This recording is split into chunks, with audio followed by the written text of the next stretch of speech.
¿Verdad? Hoy, en el 129 aniversario de su natalicio, nos trasladamos al Teatro Teresa Carreño porque ahí conoceremos detalles de esta actividad que se realiza con el presidente de la República. Muy buenas noches, distinguido público, bienvenidos a la sala José Félix Rivas del Teatro Teresa Carreño. En nombre del Estado de la República Bolivariana de Venezuela, el Ministerio del Poder Popular de la Cultura y el Centro de Estudios Latinoamericanos Rómulo Gallegos, les damos la cordial bienvenida al acto de entrega del Premio Internacional de Novela Rómulo Gallegos en su 18ª edición. Saludamos a las altas autoridades nacionales, el cuerpo diplomático presente y a todos los invitados e invitadas presentes. En esta ocasión nos acompañan Nicolás Maduro Moro, su presidente constitucional de la República Bolivariana de Venezuela.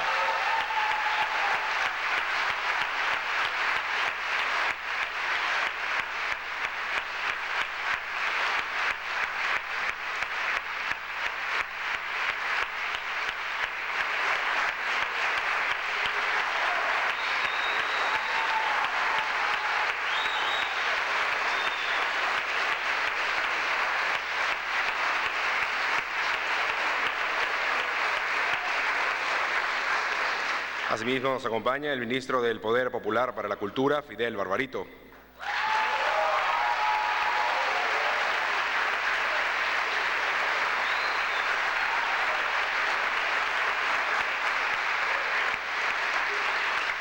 El presidente de la Fundación CELAR, Roberto Hernández Montoya.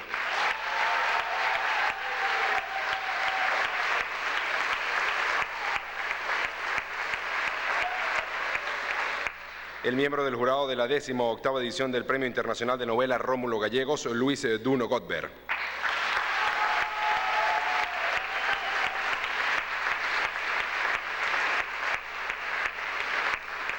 Y el autor de la obra Simone, ganadora de esta edición del premio, el escritor puertorriqueño Eduardo Lara.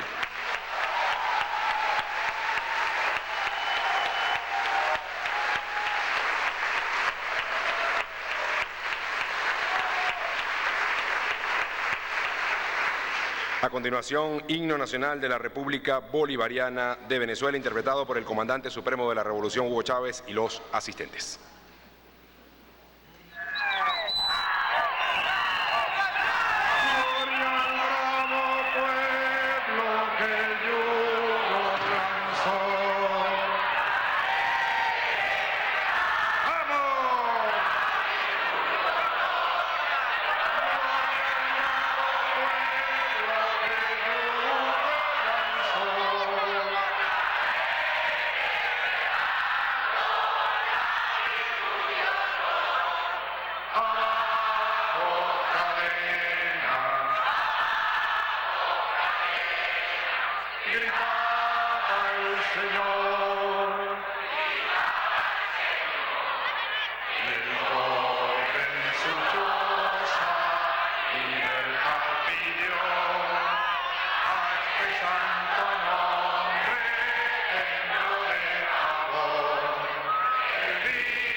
Bolivariana,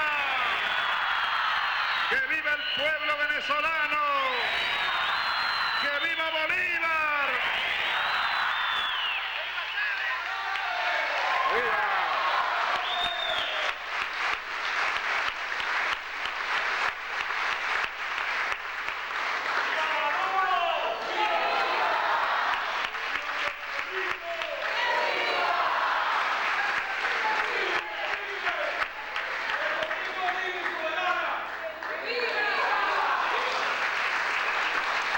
A continuación, himno La Borinqueña.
Palabras de apertura de Roberto Hernández Montoya, presidente de la Fundación CELAR.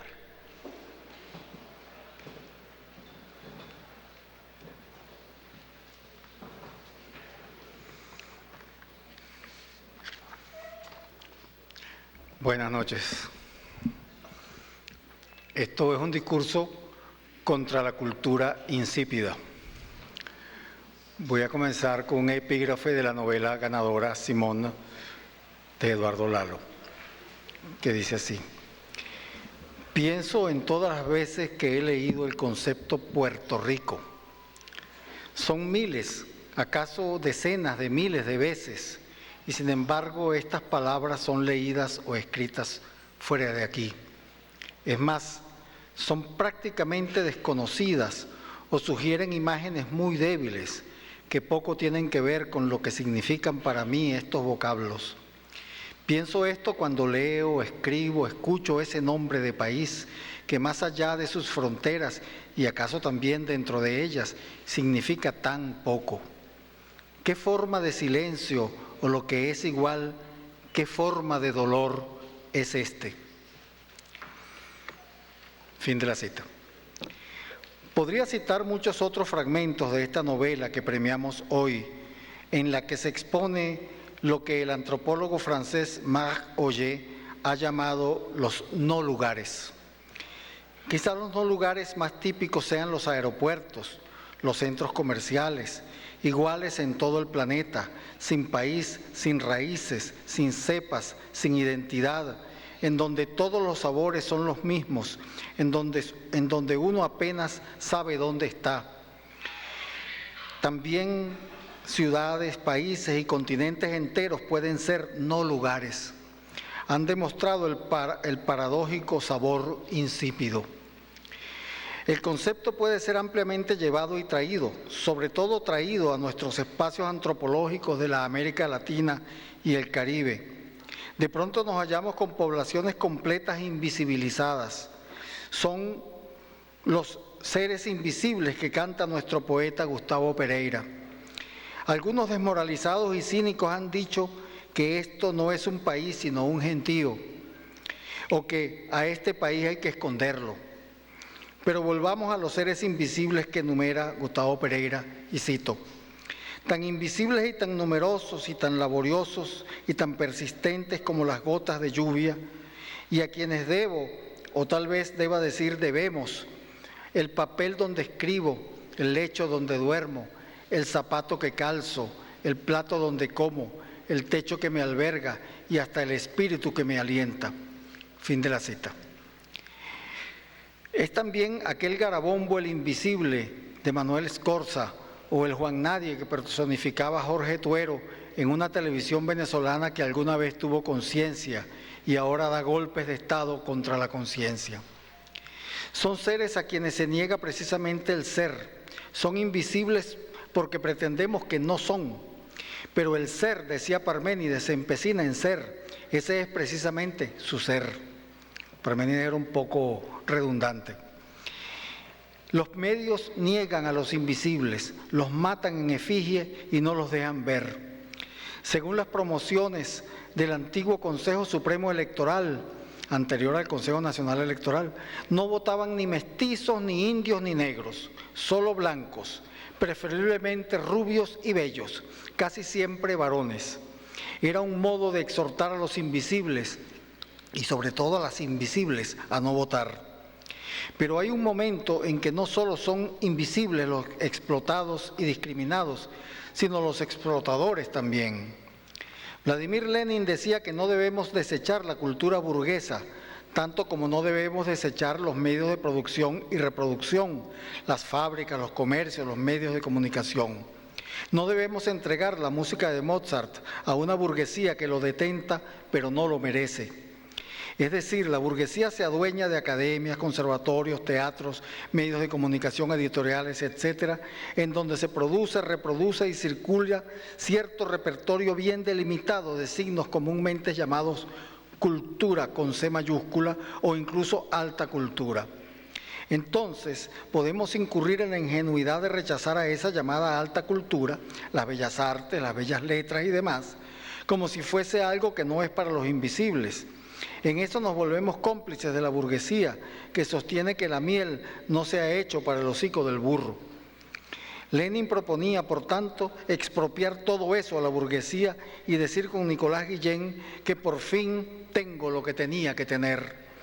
Por eso la revolución bolivariana abrió para siempre este Teatro Teresa Carreño para los invisibles.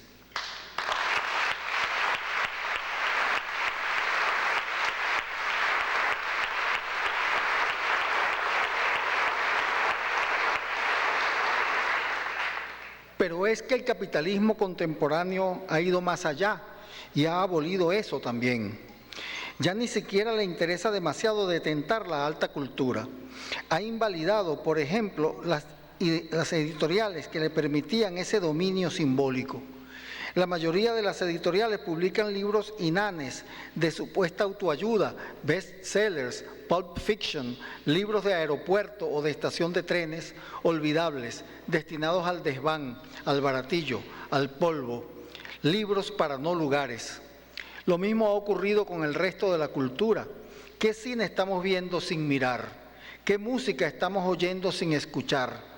Porque mirar y escuchar implican atención, compromiso con lo percibido, estudio, concentración. Nos ofrecen, por poner un ejemplo, de algo que se propone destruir nuestra música del Caribe, una fabricación que llaman salsa erótica, que ni es salsa ni es erótica. Además, es una redundancia, porque una salsa que no es erótica no es salsa.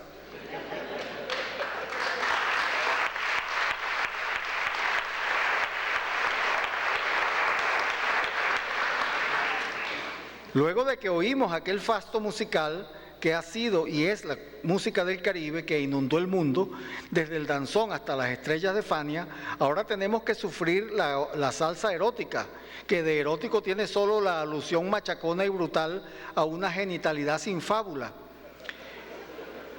El cine se circunscribe a dibujos animados iguales todos a todos, esto me lo estoy plagiando del amigo Lalo que lo dijo el otro día en la rueda de prensa, a películas en que lo único que causa algún interés son efectos especiales cada vez más aparatosos y agresivos, violencia gratuita, aventuras previsibles, también sin fábula, pero en 3D. El fascismo ordinario, para tomar el título de aquella película soviética magnífica de Mikhail Rom, quema libros, saca el revólver cuando oye la palabra cultura, ruge, muera la inteligencia, viva la muerte. Pero el fascismo de hoy, el que nos amenaza todos los días, en todas y por todas partes, tiene una tonalidad más aviesa. No ordena quemar a París como ordenó Hitler. hace algo más sinuosamente perverso. Nos insensibiliza para el canto, la danza, la plástica, la belleza. Nos enseña que toda magnificencia criolla, popular, que va a la raíz de nuestra condición humana, es Nietzsche, Tuki, Capocha, Tierrúa y otros calificativos igualmente simpáticos y amables. Es decir, vergonzosa. Aquí habemos, a mí me encanta habemos. Cuidado si hay algún gramático por ahí, favor abstenerse de corregirme.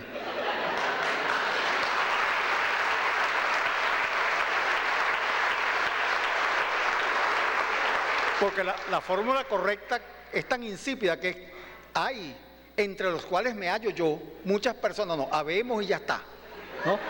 Bueno, aquí habemos un poco de Tuki y Tierrúos y Capochos y Nietzsche y no sé qué más, ¿no? Cualquier joropo, cualquier 6 por derecho, cualquier tonada llanera, cualquier polo margariteño, cualquier plena o bomba puertorriqueñas son bochornosos y hay que esconderlos o esterilizarlos, como hizo la salsa erótica con la salsa. Ese esperpento que es la salsa insípida. Hay un poema de Aquiles Nazoa en que un nuevo rico de los años 50 contempla un horizonte vistoso y prorrumpe: ¡qué paisaje tan bonito! Lástima que no tenga Motorola. Motorola era aquel aparato de discos, niños presentes, que en Venezuela llamábamos rocola y en otros países jukebox, que ya no existen, salvo en tiendas de antigüedades. Es decir, un paisaje hermoso era incompleto si no se convertía en un no lugar. Porque una de las características de esta neobarbarie es la anestesia del gusto. Por eso derriba edificios patrimoniales para sustituirlos por no lugares. Por eso ignora y nos obliga a ignorar los rincones entrañables de la ciudad. Como decía José Ignacio Cabrujas de Caracas en uno de los 2 únicos poemas que le conozco. Clandestino, en un disco clandestino que por cierto me dijeron que el Sendis lo iba a reeditar. Dice así Cabrujas: la fundamos y media hora más tarde extraviamos el acta en la casa del notario para que nadie pudiera conocerla, ni siquiera nosotros mismos, sus habitantes.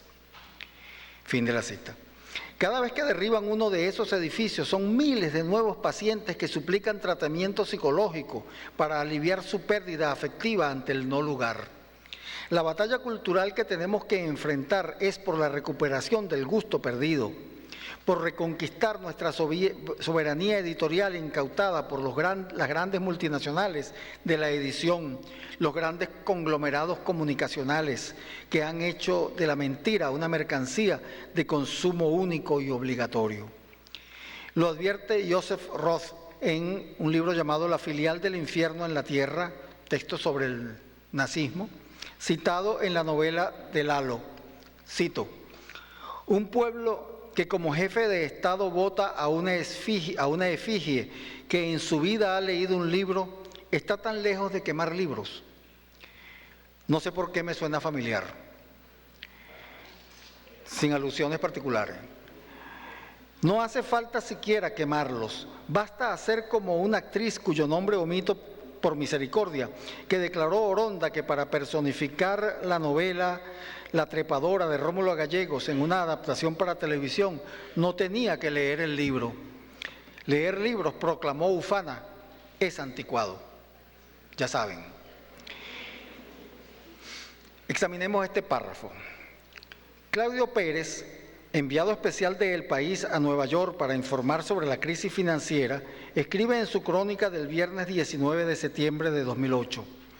Los tabloides de Nueva York van como locos buscando un broker que se arroje al vacío desde uno de los imponentes rascacielos que albergan los grandes bancos de inversión, los ídolos caídos que el huracán financiero va convirtiendo en cenizas. Sigue Vargas Llosa. Ya dije que era Vargas Llosa, ya eché a perder la cosa. Retengamos un momento esta imagen en la memoria. Una muchedumbre de fotógrafos, de paparazzi avisorando las alturas con las cámaras listas para capturar el primer suicida que dé encarnación gráfica, dramática y espectacular a la hecatombe financiera que ha volatilizado billones de dólares y hundido en la ruina a grandes empresas e innumerables ciudadanos. No creo que haya una imagen que resuma mejor el tema de mi charla, la civilización del espectáculo. Así se llamaba la charla que estaba. Quien escribió estas palabras es el marqués Mario Vargas Llosa, quien cuando no remeda a los peores políticos suele ser tan lúcido como consta en esta cita. Sí, su ilustrísima, rescatemos a nuestros países de los no lugares de la neobarbarie. En La historia sin fin, Miguel Ende habla de la invasión de la nada, una irrupción imperiosa del no ser, una antimateria que va devorando todo lo que es. Es el desbordamiento de un innumerable no lugar. A veces imagino una pesadilla, un centro comercial interminable en que nos extraviamos y jamás hallamos la salida. El protagonista esencial de nuestro tiempo pudo ser Edward Snowden durante el tiempo en que estuvo atrapado en un no lugar, un aeropuerto igual a todos los aeropuertos. En una situación similar, León Trotsky fue confinado a la isla turca de Prínquipo y allí tituló el último capítulo de su autobiografía como El planeta sin visado, porque ningún país le concedía visa. Snowden tiene asilo apalabrado en Sudamérica porque este continente decidió desde hace tiempo dejar de ser un no lugar. En América Latina y el Caribe, y tal vez solo aquí, en todo el planeta, estamos reafirmando nuestras raíces, nuestro gusto, nuestra sensualidad, nuestro hedonismo, nuestra enjundia, nuestra estética, asimilando a Europa y los Estados Unidos como proponía el manifiesto antropófago del poeta brasileño Oswald Andrade en 1928, devorándolos, asimilándolos, apropiándonos de ellos. Un jazzista dijo una vez: cuando un músico africano toca un instrumento europeo, lo convierte en un instrumento africano. Europa y los Estados Unidos deben contemplar la conveniencia de subdesarrollarse un poco, aunque sea un poco. Han llegado a tales primores de racionalidad económica que hay bancos con miles y cientos de miles de viviendas al lado de miles y cientos de miles de personas sin vivienda. Te tildan de salvajes y denuncias o te ríes de ese disparate. Basta ya de mentes estólidas, cantaba Ali Primera. ¿Quién sabe si hasta te llaman terrorista? Está bien, somos salvajes, porque como decía Crisanto Báez, el personaje de Gallegos en Canta Claro, eso de inteligente y bruto tiene su según y cómo. Y con este argumento llanero intuido por Gallegos, termino mis palabras. Crisanto Báez habla de un caraqueño racionalista, positivista, que se queja de que los llaneros se den dos explicaciones inconexas para el mismo fenómeno: el zumbido de las abejas aricas y el rezo del ánima sola. Crisanto Báez, impaciente, le responde y explica. Hay un verbo que voy a decir aquí al final, y para no tener que explicarlo interrumpiendo groseramente el texto, lo voy a decir antes porque normalmente los caraqueños o los que nos echamos de caraqueños no conocemos, que es supirita. Supirita es impide. Y dice Crisanto Báez: mire, joven, yo no sé explicarme, pero usted procurará comprenderme. Para entender eso que a usted le parece tan difícil hay que ser bruto, porque eso de hombres inteligentes y brutos tiene su según y cómo. Inteligente es el que comprende unas cosas y bruto el que no entiende sino otras, que pueden ser las mismas, aparentemente. Usted se empeña en explicarse lo que no está a su alcance, porque convénzase, ni el agua corre para arriba, ni el inteligente aprende a ser bruto. Usted oye el zumbido de las aricas, las abejas aricas, ya que las ha mentado. Y nosotros también, mejorando la compañía, se refiere a Florentino que está por ahí. Pero usted nunca escuchará el rezo del ánima sola, porque lo supirita su inteligencia. Y después insistimos cómodamente en las academias que Rómulo Gallegos era positivista. Muchas gracias.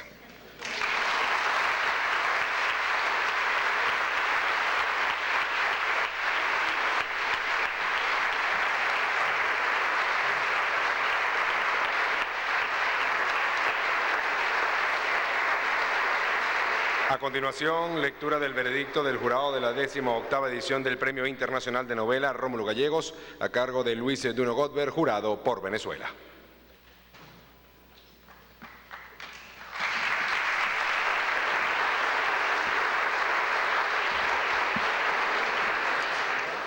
Muy buenas noches.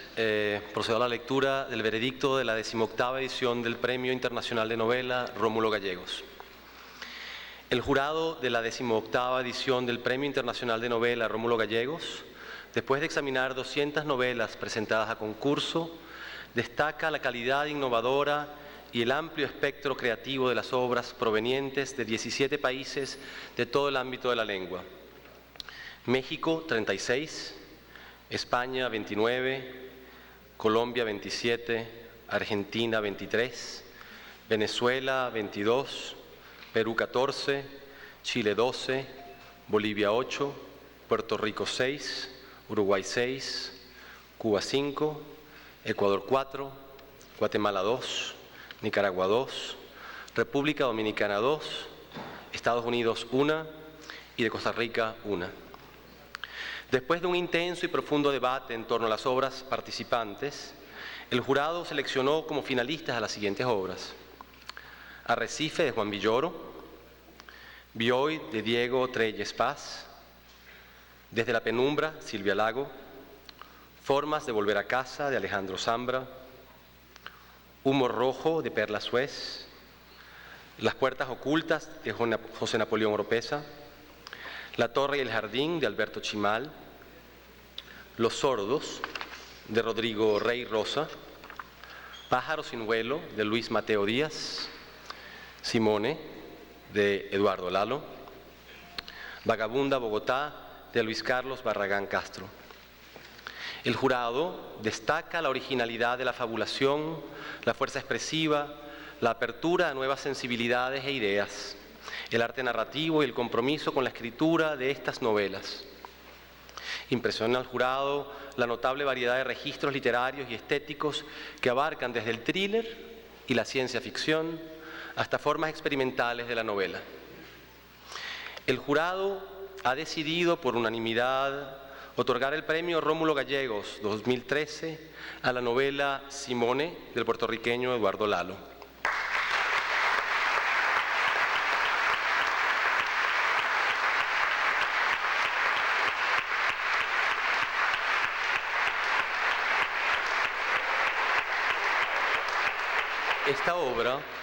Esta obra nos presenta un argumento que intersecta diversas experiencias históricas, sociales, culturales y estéticas de la situación contemporánea a partir de los encuentros y desencuentros azarosos del personaje del narrador con una mujer mágica y enigmática, la musa fugaz, imposible de poseer, que nos recuerda a Nadja, del surrealista André Breton, y la maga, de Julio Cortázar.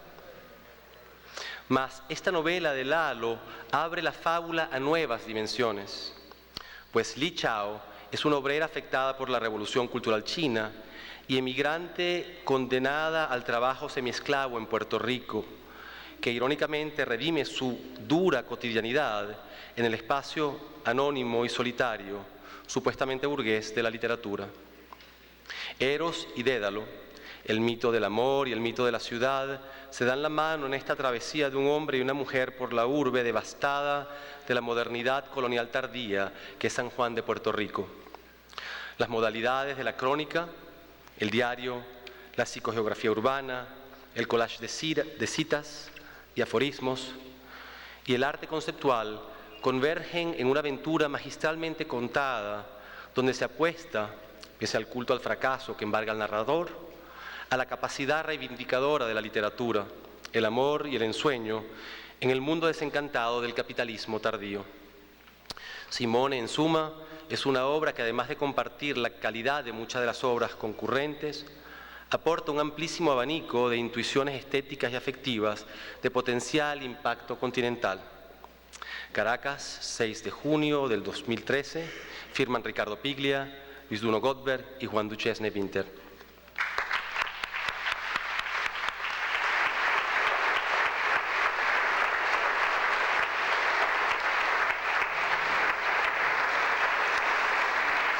Bien, proseguimos con la entrega de la medalla y el diploma a cargo de Nicolás Maduro Moros, presidente constitucional de la República Bolivariana de Venezuela.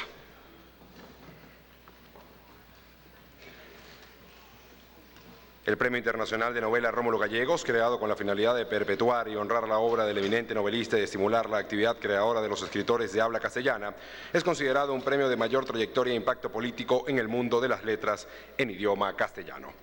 A cada edición del premio acuden más de 200 autores iberoamericanos de 19 países.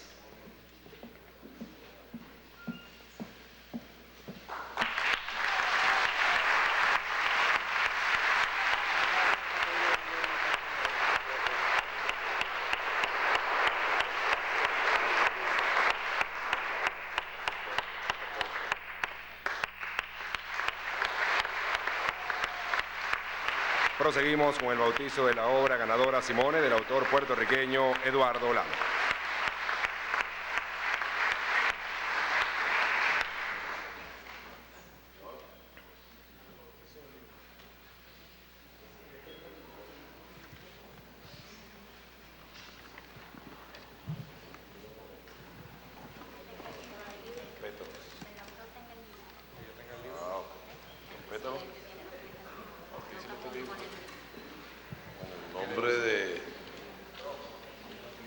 En nombre de nuestro pueblo, de Rómulo Gallegos y del sueño del libertador de un Puerto Rico libre, aquí bautizamos este hermoso libro, lleno de palabras muy puertorriqueñas.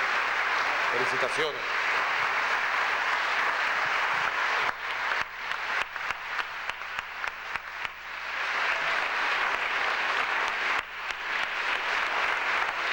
Recordemos que en esta 18ª edición del Premio Internacional de la Novela Rómulo Gallegos participaron 17 países con un total de 200 participantes. De la República Bolivariana de Venezuela. Las palabras Palabras de Eduardo Lano, ganador de la 18ª edición del Premio Internacional de Novela Rómulo Gallegos.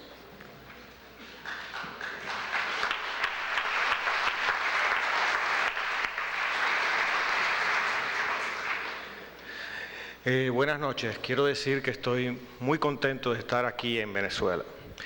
Y, señor presidente, ministros, autoridades venezolanas, al presidente del CELAC, Roberto Hernández Montoya, y muy especialmente también a la directora del premio, Nelly Prigorian, que anda por ahí.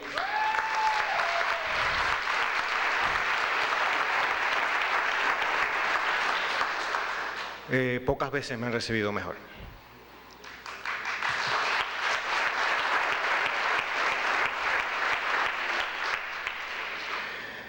La mayor parte de los habitantes del mundo poseen orígenes definidos, estables, prácticamente incuestionables.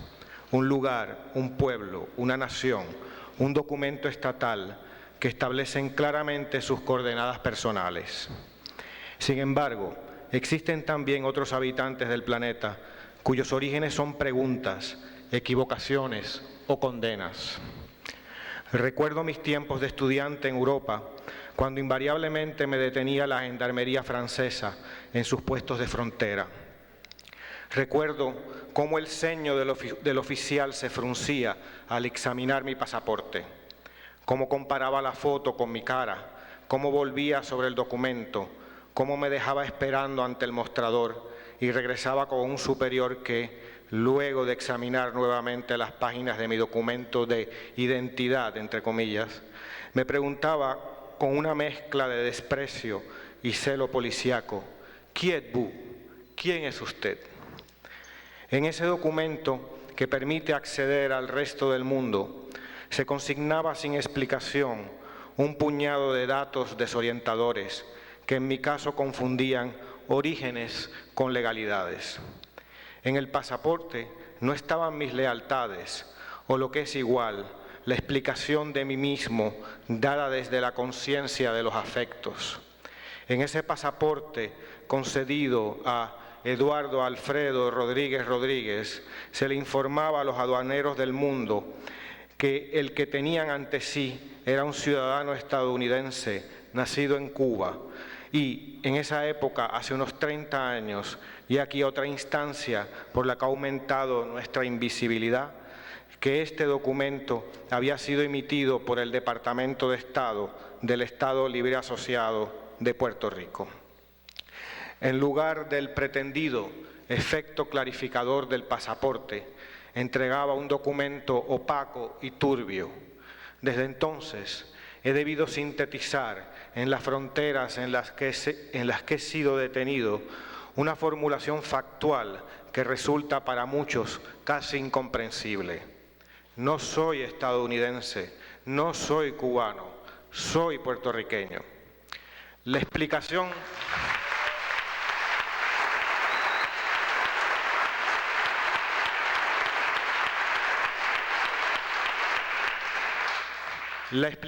larga de esto, la abarcadora, pero siempre incompleta, se halla de maneras no del todo evidentes en mis libros.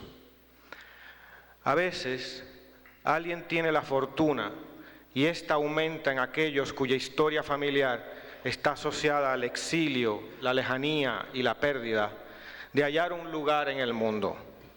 Recibí este don cuando apenas tuve conciencia de mí mismo, montado en una bicicleta en cuyo manubrio iba trabado perennemente un guante de béisbol. En cualquier calle se armaban partidos con jugadores que ahora bateaban y corrían las bases, pero que solo un rato después se reagruparían en nuevos equipos luchando bajo los aros de una cancha de baloncesto. Allí, entre esos muchachos, supe ya lo que ningún pasaporte ni ningún oportunismo podía confundir ni negar. Era como cualquiera de mis amigos, era un puertorriqueño más. Conocí así lo que muchas décadas después descubriría en una frase de Derek Walcott, y cito, que el propósito de la poesía es quedar enamorado del mundo a pesar de la historia. Fin de la cita. Durante décadas, mis pasos me han llevado por las calles de San Juan hasta la gran explanada que queda ante el Castillo del Morro, la fortaleza principal del sistema de defensas que construyó la corona española. Por siglos, nuestra ciudad fue la boca de América. Allí comenzaba su cuerpo de casi incontables miembros y comenzaban también, luego del azaroso cruce de los mares, las palabras que se compartían desde ese litoral hasta la Patagonia. He ido allí incansablemente desde que supe que mi vida estaría asociada a la escritura, desde que en una noche lejana de París, Eduardo Rodríguez se convirtió en Eduardo Lalo. Me paro en lo alto de las murallas y observo el mar, la lejana línea del horizonte que tantas veces he fotografiado. Para los isleños, el océano puede ser un desierto. Todo o casi todo llega por él, pero a la vez ese espacio es infranqueable. Uno queda allí, sobre la muralla, en el límite de lo habitable, observando el punto más distante. Pero allí también el escritor que llegué a ser descubrió el poder devastador de la indiferencia y el silencio. Por esto, probablemente, regreso a esa muralla a contemplar un silencio y un espacio sin límites, a los que aparentemente no hay nada que oponerles. Ante ese vacío entendí que tenía que aprender a sobrevivir a ese océano, que era la imagen de la distancia, el abandono y el aislamiento, y que esta lejanía del mundo había llevado a su fin a tantos artistas y escritores del Caribe. Allí, sobre la muralla, me percaté por qué las palabras morían tantas veces en nuestras bocas y en nuestras páginas. Conocí cómo la historia era una máquina de invisibilizaciones. Supe cómo en Puerto Rico la respiración estaría siempre en lucha contra la asfixia. Al igual que en las más altas montañas del planeta, el mar que nos separaba y desdibujaba era una zona de la muerte. Un día, ya no recuerdo cuándo, supe desde lo alto de esa muralla con la vista clavada en el horizonte, que era desde ese lugar que debía pensar y escribir. En realidad, mis pies pisaban un espacio incomparable. No era un ámbito menor ni prescindible, como tantas veces las toxicidades de nuestras dos conquistas, la española y la estadounidense, nos había llevado a pensar. Era un lugar privilegiado para reescribir el mundo, un espacio de visión, un lugar al que solo se podía arribar después de recorrer muchos caminos. Era, es cierto, un sitio roto, sucio, a veces nimio, pero en él se encontraba todo lo humano. Allí estaban también todas las palabras. Si hubo una epifanía ante ese mar, fue que nuestra pobreza me daba una libertad enorme. Sobre esa muralla supe que muchos otros, de los más diversos países y épocas, habían observado también ese horizonte, pero que en su caso podía haber sido un desierto o una cordillera, la pampa o la favela, la injusticia, la locura o la sexualidad. Y se habían dado cuenta, como yo, que en lo sucesivo su deber era permanecer allí hasta que la lucidez redefiniera el dolor. En algún lugar dije que escribo para reivindicar nuestro derecho a la tragedia.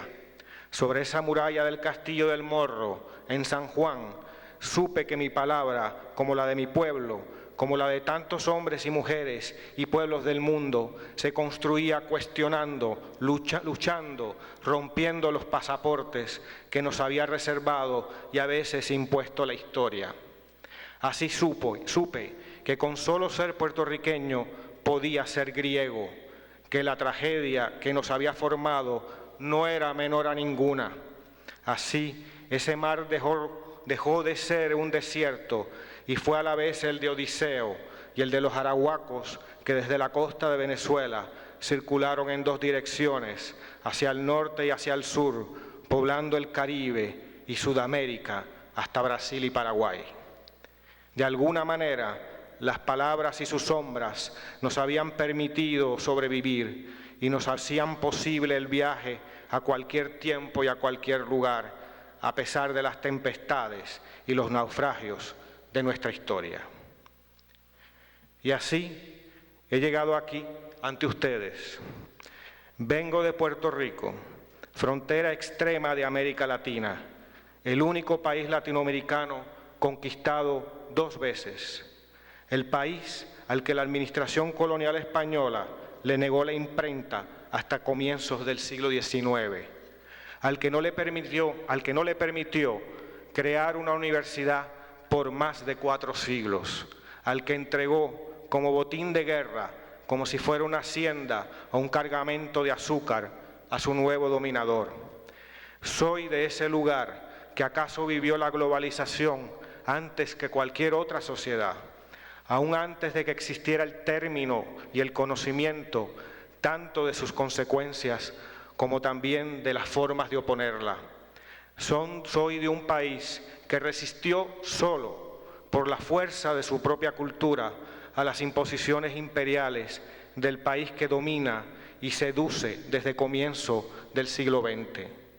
Soy de la sociedad que tiene el preso político que lleva más años en una cárcel en toda la historia de las Américas, acusado de haber conspirado sediciosamente contra un país al que no pertenece. Oscar López Rivera lleva 32 años en prisión.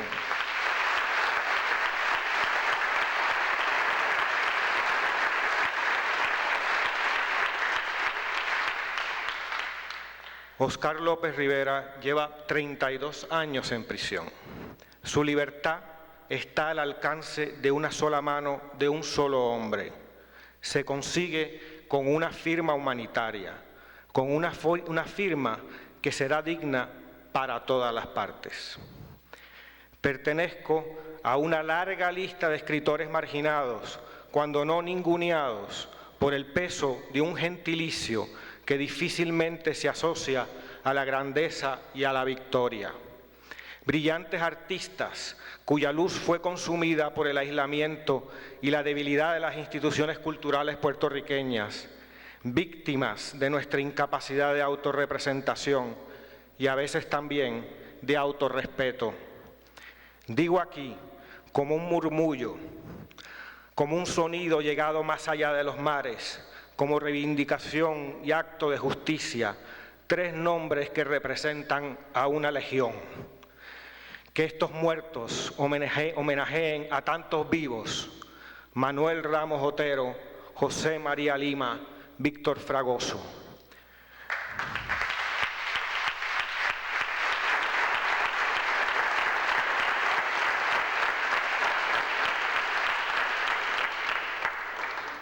Vengo y regresaré a una sociedad perpetuamente amenazada de muerte por sus fantasmas, por sus terrores, por sus cobardías, pero estoy aquí con todos mis muertos y todos mis compatriotas.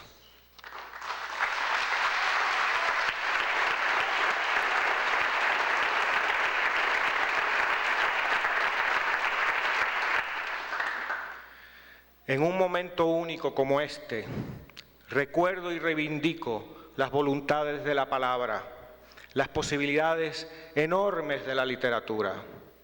El escritor marca la superficie del mundo con el paso de su sombra. El texto, contrario a las apariencias, es una forma efímera. En la canción de Saxo Butawatsuji, uno de los últimos Aché Guayaquí del Paraguay, dice su autor ante una noche de la selva equivalente a observar el horizonte desde una muralla de San Juan. Los versos son de una casi insoportable belleza. Y dice así: yo mismo, solo y sin nadie en el mundo, tengo ya el hermoso hoy. Fin de la cita. Los hombres y las mujeres que ejercen cierta práctica de la escritura pueden comprender el abismo salvador presente en estas palabras. Luego de escucharlas, la noche no será ya la misma por haber conquistado la plenitud de su momento, el hermoso hoy.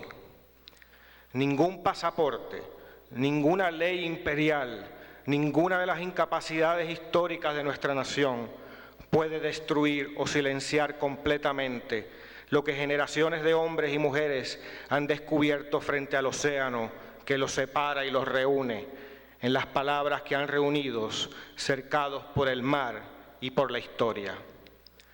En la pobreza que me compone, tengo ya el hermoso hoy.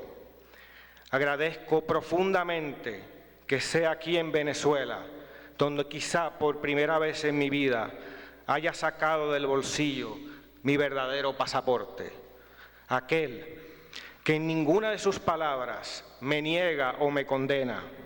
Por fin, luego de leer mis datos opacos y turbios, ninguna autoridad me detiene.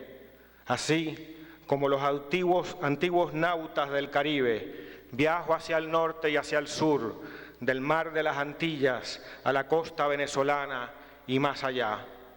Voy y a la vez regreso, y ya no sé exactamente lo que significan los puntos cardinales, las islas o los continentes, porque esta noche mi pasaporte ya no es una equivocación o una decisión tomada por un extraño, una agenda inconclusa, una incapacidad histórica o un cúmulo de renuncias, sino una forma en que generaciones de puertorriqueños se han enfrentado a las violencias de su historia, al vacío del océano, a su dolor, a su lucha, al fracaso, y han formulado así palabras que se unen a las voces de todos aquellos que se han enfrentado en cualquier tiempo y lugar a los límites de sus cuerpos y de sus sociedades. Pronto volveré a San Juan, iré a la muralla y encontraré de nuevo el océano. Haré como Saxo Butawatsuji en la noche de la selva. Recordaré la valentía y la dignidad de la palabra. Entonces volveré a sentir, más allá del océano, más allá de la historia, el hermoso hoy. Muchas gracias.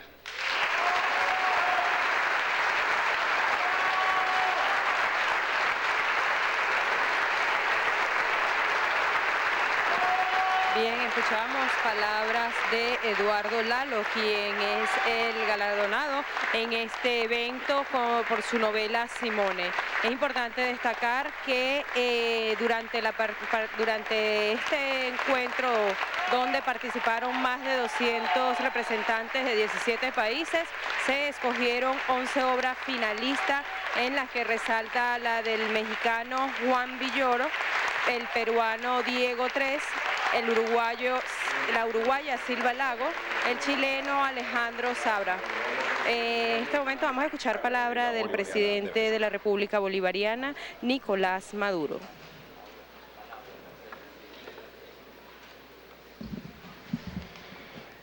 Bueno, buenas tardes y noches a todos y todas. No son palabras las que realmente yo vaya a decir, sino un saludo.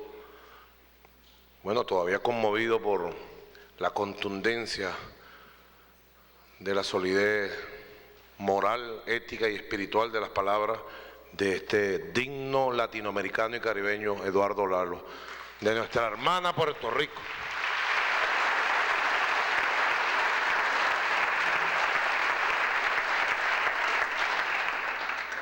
El contacto de nosotros,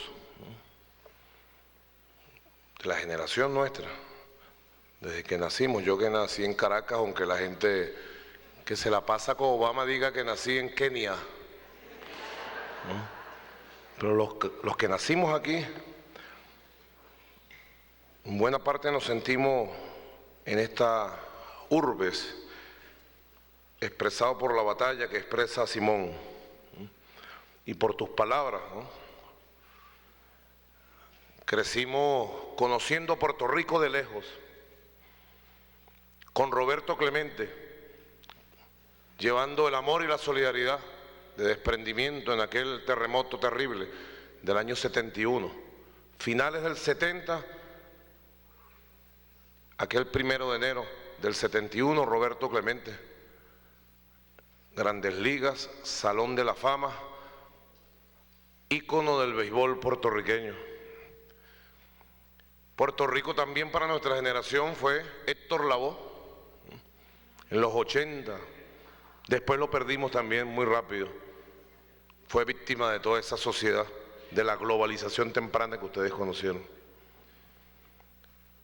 Recientemente residente, René, en calle 13, y la enorme fuerza que tiene, ¿verdad?, para gritar viva Puerto Rico libre y decir las grandes verdades de esta juventud de esta época.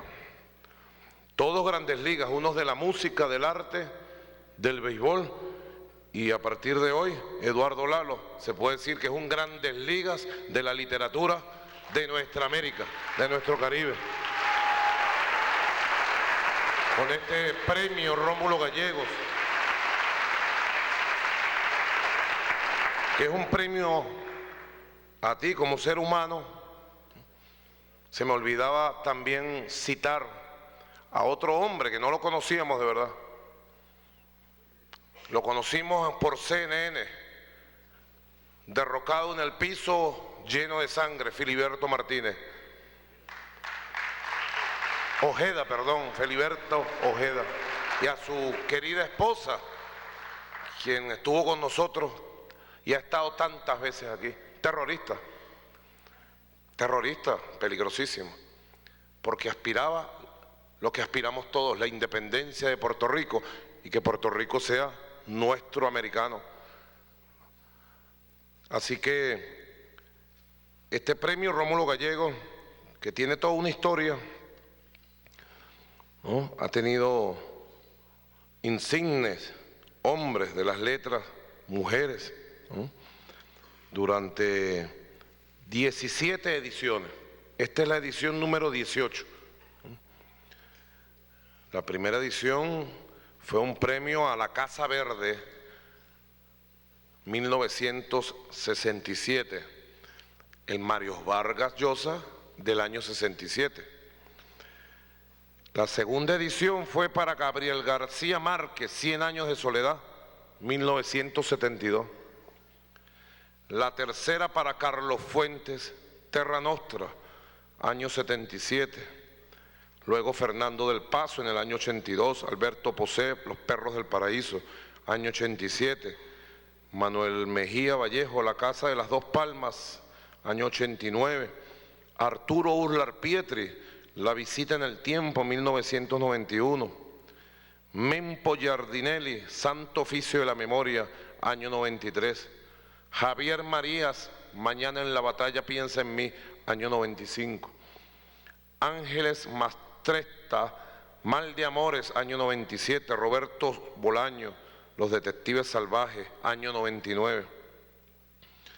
Y luego se fue regularizando la entrega y con la llegada de la Revolución Bolivariana, el presidente Chávez le dio una valorización especial a todo el proceso cultural venezolano y nuestro latinoamericano. Y comenzó a organizar todo un sistema de expresión y desarrollo de la cultura venezolana y latinoamericana. Y el premio Rómulo Gallegos tomó un nuevo impulso, Por eso es que desde el año 99 vemos, luego del año 2001, Enrique Vila Matas, El Viaje Vertical, Fernando Vallejo, El Desembarrancadero, el año 2003, estábamos nosotros, 2001, 2003, batallando por defender nuestro derecho a ser, lo defendimos y lo logramos. Por eso somos. Luego vino 2005, Isaac Rosa, El Vano Ayer. En el año 2007 recuerdo a Elena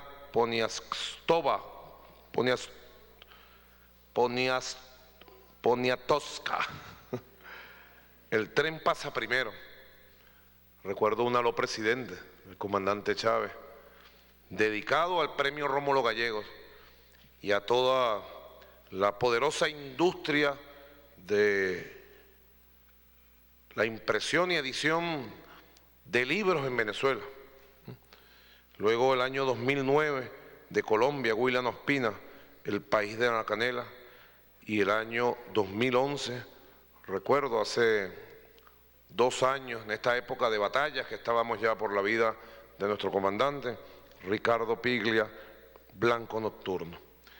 Y hoy hemos tenido la inmensa fortuna de conocer físicamente a quien empezamos a conocer desde hace apenas unos días, cuando se anunció este premio para Simón, a Eduardo Lalo, y haber entregado el premio Rómulo Gallegos número 18, la edición del año 2013, de manera justa y digna a este extraordinario hombre de las letras de nuestra América Latina, de nuestro Caribe, de nuestra tierra, de nuestra verdad.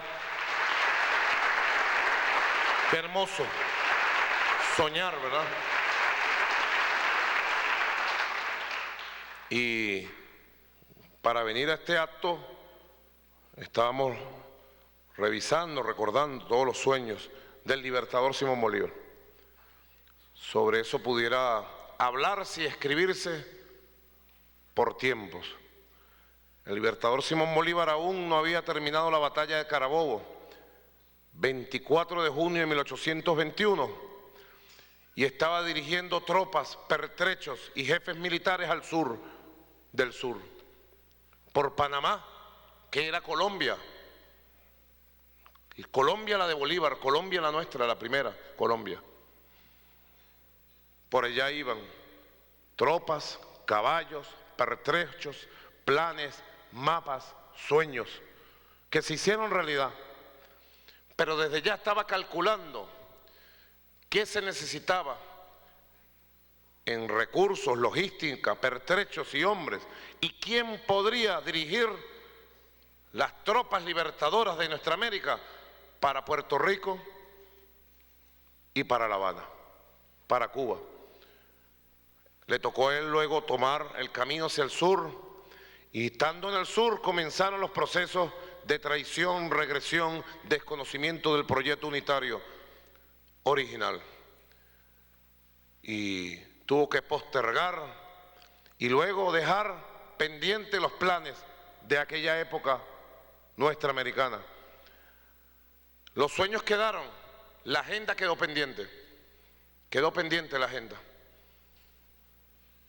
A mediados de la década de los 50, Cuba logró reconquistar su independencia a costa de una gran lucha y la ha mantenido después de 54 años de bloqueo heroico a costa de un gran sacrificio de un pueblo que realmente ha sabido defender su derecho a ser, a vivir. Los sueños quedaron pendientes, la agenda quedó pendiente. Por eso que hermosa se ve esta bandera.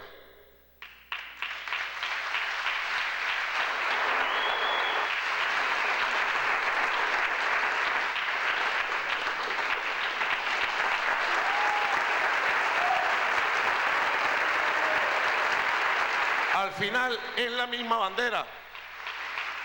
Y yo estoy seguro, porque así lo sentimos, que más temprano que tarde nosotros veremos reverdecer del pueblo de Roberto Clemente, del pueblo de Filiberto, del pueblo que es capaz de parir un escritor como Eduardo Lalo, veremos reverdecer la fuerza de la dignidad, de la independencia, y más temprano que tarde escucharemos en nuestros oídos atentos el nacimiento de una república en Puerto Rico, libre e independiente, con su bandera, con su himno, con su identidad y con el horizonte abierto hacia el futuro. Muchas gracias por existir y por ser. Gracias. Bien, escuchamos palabra del presidente Nicolás Maduro, quien resaltó la labor de este escritor, detallando también que hoy en día Eduardo Lalo es conocido como un Grandes Ligas en la literatura. Es importante destacar que desde el año 1965 se inauguró este Premio Internacional Novela Rómulo Gallegos en uno de los más influyentes en Latinoamérica, y en el año 1972 se fundó en Caracas el Centro de Estudio Latinoamericano Rómulo Gallegos. Es importante destacar que el Ministerio para la Cultura entrega este premio cada 2 años a través de la Fundación CELAR.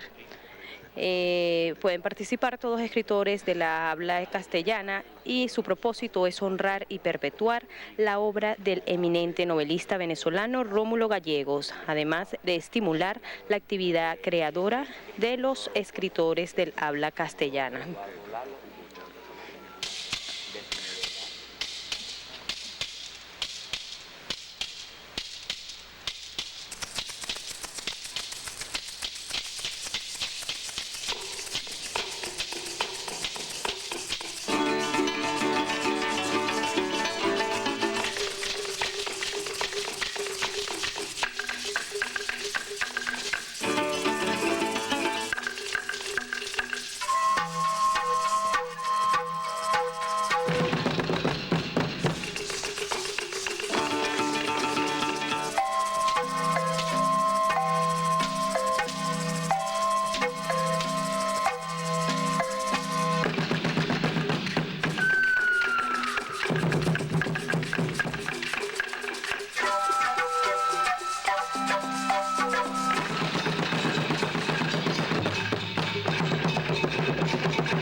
Bien, observamos la presentación artística a cargo de la Compañía Nacional de Danza a propósito del 18º edición 2013 del Premio Internacional de la Novela Rómulo Gallegos, donde resultó ganador el puertorriqueño Eduardo Lalo. Con esta información devolvemos nuevamente el pase al estudio. Adelante.